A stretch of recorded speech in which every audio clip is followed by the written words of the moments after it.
4 de junho de 1942, 7h28 da manhã. Comandante Minoru Genda está na sala de operações do porta-aviões Akagi quando recebe a notícia que mudará tudo. Avião de reconhecimento avistou porta-aviões americanos. Posição confirmada. Distância atacável. É o momento pelo qual a Marinha Imperial estava esperando. A oportunidade de destruir a força de porta-aviões americana em um único golpe devastador. E Genda sabe exatamente o que deve ser feito. Lançar ataque imediato. Agora, cada segundo conta. Mas ele também sabe, com certeza crescente, que se transforma em horror, que o almirante Chuichi Nagumo não dará essa ordem. Não ainda. E essa hesitação, essa janela de minutos que se transformará em horas, destruirá 4 porta-aviões japoneses, aniquilará a elite da aviação embarcada imperial e mudará o curso da Guerra do Pacífico em uma única manhã de junho. Minoru Genda não é apenas mais um oficial de aviação.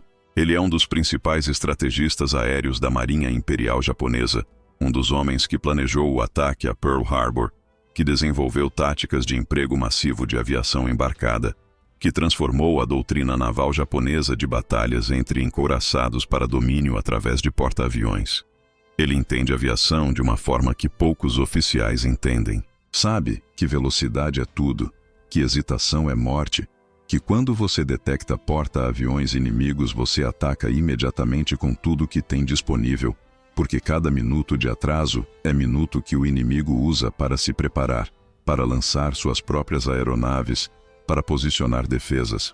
E neste momento, às 7h28 da manhã de 4 de junho, Genda sabe que os americanos foram detectados e sabe que precisam ser atacados agora, já, sem espera.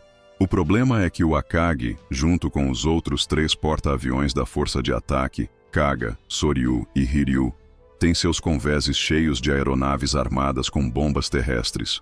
Porque a missão da manhã era atacar as instalações em Midway, o atol que o almirante Isoroku Yamamoto planejou usar como isca para atrair a frota americana para a batalha decisiva.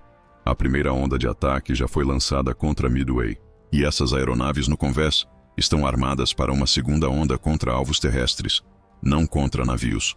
Bombas de fragmentação e autoexplosivo, não torpedos perfurantes e bombas perfurantes antinavio.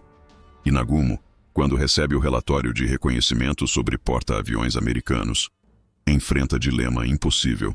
Ele pode lançar ataque imediato com as aeronaves que tem disponíveis, armadas inadequadamente para ataque antinávio, mas mantendo velocidade e surpresa. Ou pode esperar, rearmar as aeronaves com torpedos e bombas antinávio apropriadas. Esperar o retorno da primeira onda de Midway para que seus melhores pilotos possam se juntar ao ataque. Montar força de ataque coordenada e devastadora. É escolha entre velocidade e poder de fogo. Entre ataque imediato, mas possivelmente ineficaz, e ataque atrasado, mas esmagador. E Genda, do fundo de sua experiência tática, sabe qual é a resposta certa. Atacar agora. Porque os americanos não vão esperar. Porque cada minuto perdido é vantagem concedida. Porque na guerra aeronaval, quem ataca primeiro geralmente vence. Mas Nagumo hesita. Ele é oficial da velha escola, homem de navios de superfície, que foi colocado no comando de força de porta-aviões, mais por senioridade do que por expertise em aviação. Ele não tem a compreensão instintiva de guerra aérea que Genda tem. E a ideia de lançar ataques sem preparação adequada, sem coordenação perfeita, sem seus melhores pilotos disponíveis, vai contra todo o seu treinamento, toda a sua experiência. Então, às 7h45 ele toma a decisão: rearmar as aeronaves. Esperar o retorno da primeira onda. Montar ataque coordenado apropriado. É decisão lógica, é decisão cuidadosa. É também sentença de morte para 4 porta-aviões e centenas de homens. O que Nagumo não sabe, o que ninguém a bordo do Akagi sabe, exceto através de suspeitas vagas e preocupações não confirmadas, é que os americanos sabem que eles estão vindo. Os criptoanalistas americanos quebraram o código naval japonês JN-25. Eles sabem sobre o plano de Midway, sabem aproximadamente quando a frota japonesa chegará, sabem que Yamamoto está tentando forçar batalha decisiva.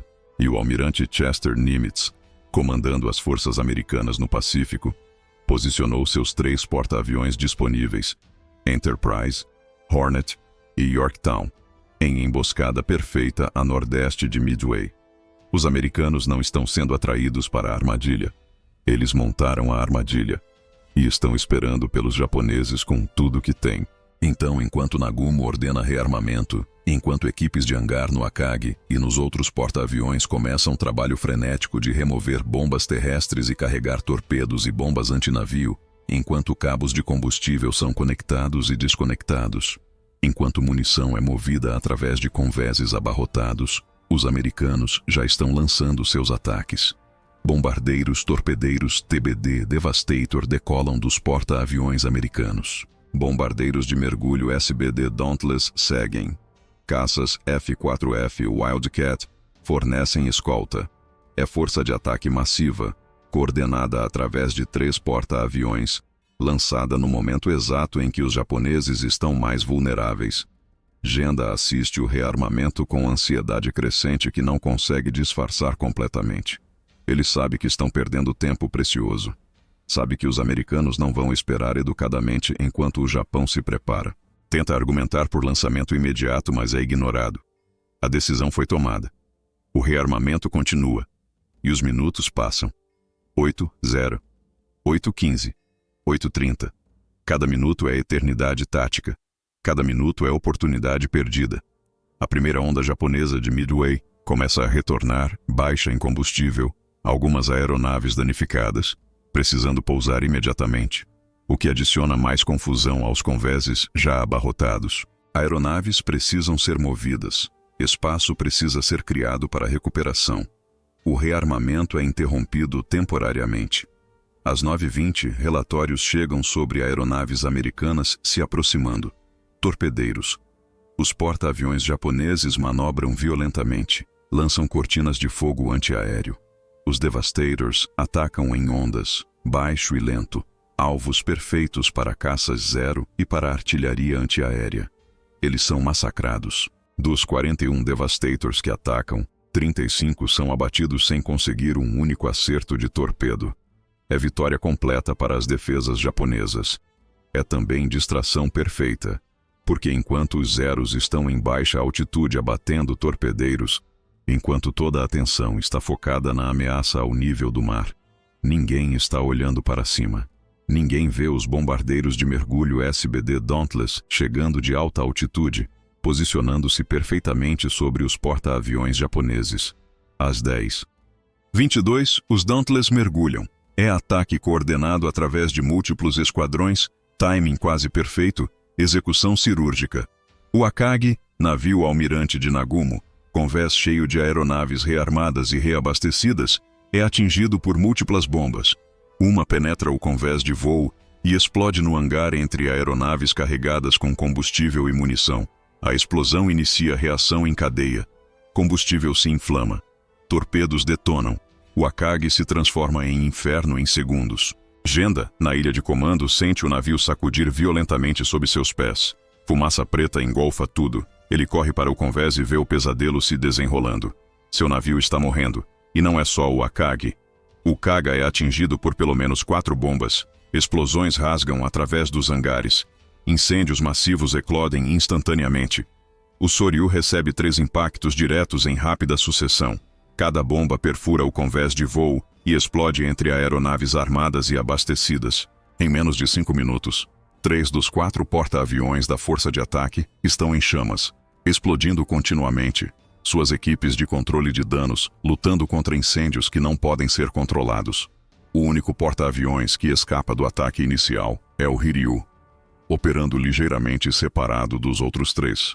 Mas seu destino é apenas adiado por horas. A bordo do Akagi, o capitão Taijiro Aoki tenta coordenar controle de danos, mas é impossível. As explosões são muito extensas. Os incêndios são muito intensos. Tanques de combustível de aviação estão rompidos e vazando. Depósitos de munição estão detonando.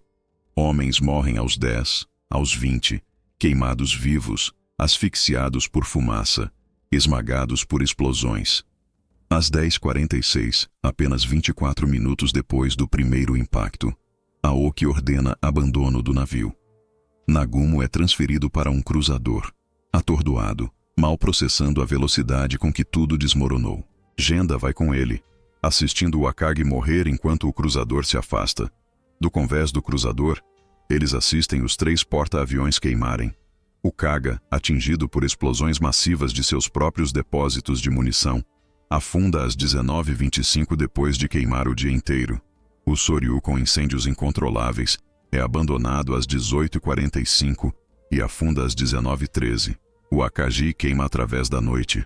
Yamamoto, recebendo relatórios da catástrofe, ordena que o navio seja afundado por torpedos japoneses para evitar captura. Na manhã de 5 de junho, torpedos de contra-torpedeiros japoneses enviam o Akagi para o fundo, e o Hiryu, que conseguiu lançar 2 ataques contra o Yorktown antes de ser encontrado por bombardeiros americanos à tarde, também é atingido e incendiado. Afunda na manhã seguinte. 4 porta-aviões perdidos em 48 horas. Mas os números de navios não contam a história completa. A verdadeira catástrofe é humana. Junto com os porta-aviões morrem aproximadamente 3.057 homens. E entre esses homens estão centenas de pilotos, os melhores pilotos que o Japão possui, veteranos com anos de experiência, homens que atacaram Pearl Harbor e varreram o Sudeste Asiático, a elite absoluta da aviação embarcada japonesa. Esses homens não podem ser substituídos. Você pode construir novos porta-aviões com tempo e recursos, pode fabricar novas aeronaves com fábricas e aço, mas não pode criar pilotos experientes rapidamente. Leva anos de treinamento, anos de prática, centenas de horas de voo. E o Japão acabou de perder boa parte de seu pool de pilotos veteranos em um único dia. Genda sobrevive, mas o resto de sua guerra é marcado pela consciência aguda do que foi perdido em Midway. Ele continua servindo, continua tentando reconstruir a aviação embarcada japonesa, mas nunca recupera o que foi destruído naquele dia. Os programas de treinamento são encurtados porque não há tempo. A qualidade dos novos pilotos diminui porque não há instrutores veteranos suficientes para ensiná-los adequadamente.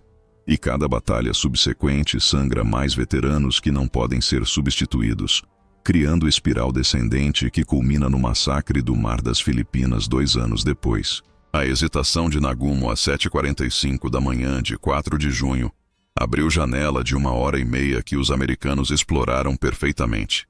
Se ele tivesse seguido o conselho de Genda, se tivesse lançado ataque imediato com as aeronaves disponíveis, armadas inadequadamente mas rápidas, os bombardeiros americanos poderiam ter encontrado céus vazios ao invés de convéses cheios de alvos vulneráveis. Talvez o ataque japonês tivesse sido menos efetivo contra os porta-aviões americanos, mas os porta-aviões japoneses não teriam sido pegos com convéses abarrotados de aeronaves sendo rearmadas, com cabos de combustível conectados, com munição exposta, transformados em bombas flutuantes esperando por faísca. Mas a verdade mais profunda é que Midway foi perdido antes mesmo de começar. Os americanos sabiam que os japoneses estavam vindo. Tinham quebrado os códigos, decifrando comunicações, posicionado seus porta-aviões em emboscada perfeita. A surpresa, o elemento que Yamamoto estava contando para garantir vitória, pertencia aos americanos. A inteligência japonesa falhou completamente em detectar os porta-aviões americanos antes da batalha. O reconhecimento foi inadequado, e quando o contato finalmente foi estabelecido, já era tarde demais para ajustar o plano. A decisão de Nagumo de rearmar as aeronaves foi fatal, mas foi fatal porque ocorreu em contexto onde os japoneses já haviam perdido vantagem de surpresa, onde os americanos já estavam lançando ataques coordenados, onde cada minuto de atraso multiplicava a vulnerabilidade japonesa. Genda tinha razão sobre a necessidade de velocidade. Mas mesmo o ataque imediato poderia não ter sido suficiente contra a força americana que sabia exatamente onde os japoneses estariam e quando chegariam. As consequências de Midway se estendem muito além da perda de 4 porta-aviões e 3.000 homens. A batalha marca ponto de virada definitivo no equilíbrio de poder no Pacífico. Antes de Midway, o Japão tinha iniciativa estratégica. Podia escolher onde e quando atacar. Depois de Midway, está em defesa permanente, reagindo aos movimentos americanos, lutando batalha de atrito que não pode vencer contra oponente com capacidade industrial 10 vezes superior. A perda dos pilotos veteranos significa que cada batalha subsequente é lutada com aviadores progressivamente menos experientes contra americanos progressivamente mais experientes e melhor equipados. Guadalcanal, 6 meses depois, sangra ainda mais a aviação japonesa. Santa Cruz custará mais veteranos insubstituíveis. E quando chega junho de 1944 e a Batalha do Mar das Filipinas, a aviação embarcada japonesa é sombra do que era. Pilotos com menos de 300 horas de voo enfrentando veteranos americanos em aeronaves superiores. O resultado é massacre que varre aproximadamente 600 aeronaves japonesas dos céus em 2 dias. A linha direta conectando esse massacre de volta a Midway é inegável. Midway matou os veteranos. As batalhas seguintes drenaram as reservas, e o Mar das Filipinas executou o que restava. Yamamoto, o arquiteto do plano de Midway, nunca se recupera completamente da derrota. Sua autoridade é questionada. Sua estratégia de batalha decisiva única que resolveria a guerra está em ruínas. Em abril de 1943, inteligência americana decifra seus planos de viagem e caças. P-38 Lightning interceptam seu avião sobre Bougainville, matando-o. Sua morte remove um dos últimos estrategistas navais de verdadeiro calibre que o Japão possui. Nagumo continua comandando forças navais, mas nunca comanda porta-aviões novamente. Morre em julho de 1944 em Saipan, cometendo suicídio quando a ilha cai. Genda sobrevive à guerra inteira. No pós-guerra, ajuda a estabelecer a Força Aérea de Autodefesa do Japão. Serve no parlamento japonês. Morre em 1989, aos 84 anos. E até o fim de sua vida, quando perguntado sobre Midway, ele é claro sobre o que aconteceu. Perdemos a batalha no momento em que hesitamos. Velocidade era tudo. Cada minuto perdido foi minuto concedido ao inimigo. E o inimigo não desperdiçou esses minutos. É avaliação brutal, mas precisa. Midway foi decidido em janela de 90 minutos entre detecção dos porta-aviões americanos e chegada dos bombardeiros de mergulho. E nessa janela, enquanto Nagumo hesitava e Genda argumentava por ação imediata, os americanos moviam suas peças com precisão devastadora. Mas mesmo reconhecendo o erro tático da hesitação, Genda também reconhecia a realidade mais ampla.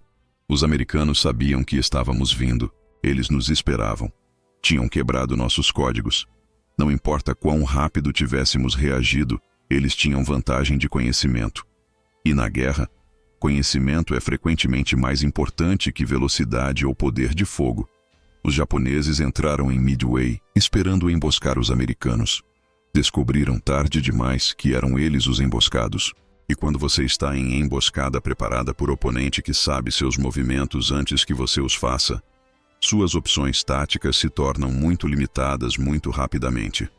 A grande pergunta contrafactual de Midway é: e se Nagumo tivesse seguido o conselho de Genda? E se o ataque imediato tivesse sido lançado às 8h da manhã, com as armas disponíveis? Os porta-aviões japoneses não teriam sido pegos vulneráveis durante rearmamento. Mas o ataque japonês, com bombas terrestres inadequadas, teria sido menos efetivo contra porta-aviões americanos, que já estavam em alerta, já lançando seus próprios ataques. Os americanos ainda tinham vantagem de inteligência, ainda sabiam onde os japoneses estavam, ainda tinham coordenado seus ataques para atingir no momento de máxima vulnerabilidade. Talvez Midway terminasse como empate tático ao invés de derrota devastadora. Talvez 1 ou 2 porta-aviões japoneses sobrevivessem. Mas mudar o resultado fundamental da batalha? Improvável. Porque no final, Midway não foi apenas sobre decisões táticas de minutos. Foi sobre inteligência estratégica quebrada, sobre reconhecimento inadequado, sobre planos baseados em premissas falsas de onde os porta-aviões americanos estariam. Foi sobre entrar em batalha, achando que você tem surpresa quando na verdade está caminhando direto para a armadilha. Foi sobre a matemática industrial da guerra começar a se impor. Sobre os americanos já estarem construindo porta-aviões mais rápido do que o Japão poderia afundá-los. Midway acelerou o inevitável. Tornou a derrota japonesa mais rápida, mais certa. Mas a derrota estava escrita nas capacidades industriais relativas desde Pearl Harbor. 4 de junho de 1942. 4 porta-aviões consumidos por fogo e explosões. 3.000 homens mortos. A elite da aviação embarcada japonesa aniquilada em uma manhã. E Minoru Genda, o estrategista que viu a necessidade de velocidade, que argumentou por ataque imediato, que foi ignorado, assiste tudo do convés de um cruzador enquanto o Akagi queima no horizonte. A hesitação custou 90 minutos. Esses 90 minutos custaram a batalha. E a batalha custou a guerra. Porque depois de Midway, o Japão estava apenas retardando o inevitável. E você, o que acha? Se Nagumo tivesse lançado ataque imediato como Genda defendia, armamento inadequado mas velocidade máxima, os porta-aviões japoneses teriam sobrevivido? Ou Midway estava perdido no momento em que os americanos quebraram o código JN-25 e transformaram a emboscada japonesa em armadilha americana?